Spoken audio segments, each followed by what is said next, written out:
এই প্রকল্প কি তাহলে আসলে রাজনৈতিক পট পরিবর্তনের জন্য ব্যবহৃত হয়েছে? রেজিম চেঞ্জের জন্য খরচ হয়েছে? শেখ হাসিনার সরকার পরিবর্তনের অ্যাসাইনমেন্ট দেওয়া হয়েছিল দুজন লোকের কোনো বিশেষ প্রতিষ্ঠানকে? বাংলাদেশের রাজনৈতিক দৃশ্যপট শক্তিশালী করতে বা পলিটিক্যাল ল্যান্ডস্কেপ স্ট্রেংথেন করতে যুক্তরাষ্ট্র সরকার এমন একটি সংস্থাকে $29 মিলিয়ন দিয়েছিল, যে সংস্থার নাম আগে কেউ শোনেনি, এবং সে সংস্থায় মাত্র দুজন কাজ করতেন।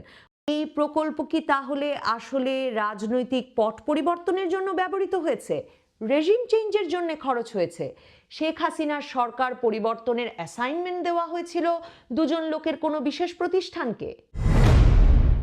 বাংলাদেশের রাজনৈতিক দৃশ্যপট শক্তিশালী করতে বা পলিটিক্যাল ল্যান্ডস্কেপ স্ট্রেংথেন করতে যুক্তরাষ্ট্র সরকার এমন একটি সংস্থাকে $29 মিলিয়ন দিয়েছিল, যে সংস্থার নাম